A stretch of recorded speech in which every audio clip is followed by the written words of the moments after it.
I've had this antique mirror in my bedroom for as long as I can remember.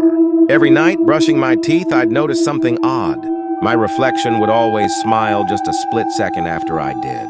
It was a little quirk, my own private secret, but tonight something's different. I'm just staring, tired, no smile on my face at all. And then, in the glass, its lips curl upwards into a wide, slow grin. It's still smiling, and I'm not.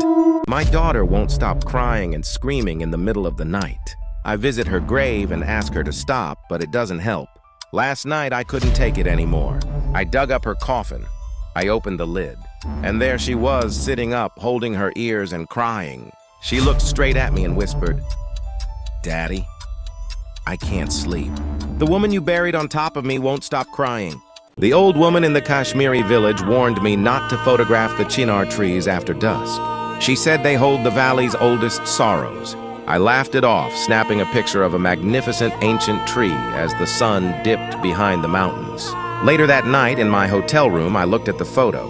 The tree was there, stark against the twilight sky.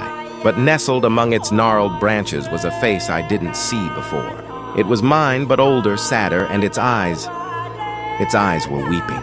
It was a gift from my grandmother, a vintage porcelain doll with glassy, vacant eyes. I kept it on the shelf in my study, a silent observer. But lately things have felt off. I'd leave for work and swear I'd placed it facing the window, only to come home and find it staring at the door. I tried to dismiss it, telling myself it was just my imagination playing tricks.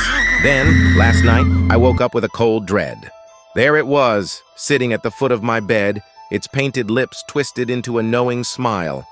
The old Haveli stood silent on the outskirts of my village in Hindustan. They said it was empty, but every night I heard a faint melody drifting from its highest window. A lullaby my grandmother used to sing. One evening, driven by curiosity, I crept inside.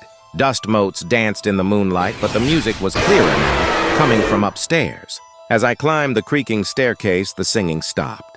In the master bedroom, a rocking chair swayed gently as if someone had just left. On it sat a small, tarnished silver locket. I opened it. Inside was a tiny portrait of my grandmother as a young girl. The late-night sea breeze in Karachi always felt different, heavy.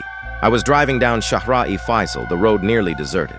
Suddenly, a figure appeared by the side of the road, a woman in a white dress, her face hidden by shadows. I slowed down, hesitating. As I got closer, she turned, and my blood ran cold. It wasn't just a woman, it was my mother. But she'd been gone for 10 years. I slammed the brakes, but when I looked again, the road was empty. The old house settled around me, its groans a familiar, almost comforting sound. But tonight, something was different.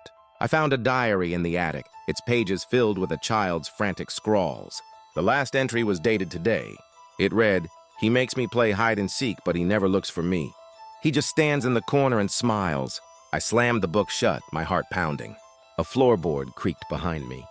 I didn't dare turn around. I could feel a cold grin spreading in the darkness. Every night at exactly midnight, I hear it. A single soft knock on my bedroom window. The first time I looked, but there was nothing. My apartment is on the 10th floor. The second night, I ignored it. The third, I recorded it. Playing back the audio, I heard the knock clear as day. But I also heard something else. A faint whisper right after the knock saying my name. Tonight I'm waiting, and I think I'll open the window. I've lived in this house for 5 years, and every night I hear the same soft scratching from inside my bedroom wall. At first, it drove me crazy. I tore the wall apart, but there was nothing there, just insulation and wood. I've learned to live with it now, a strange nightly ritual. But tonight, something is different. It's quiet, there's no scratching. Instead, I hear a faint whisper from the other side of my bedroom door. "Let me back in." The old shepherd warned us not to camp near the Hingol River after dark. He spoke of the churl, a spirit that mimics the cry of a lost child. We laughed it off, of course, but as the moon rose over the mud volcanoes, we heard it. A faint, desperate sobbing carried on the wind. My friend, braver than I, went to investigate. He never came back. Now the sobbing has stopped. Instead, I hear my friend's voice calling my name.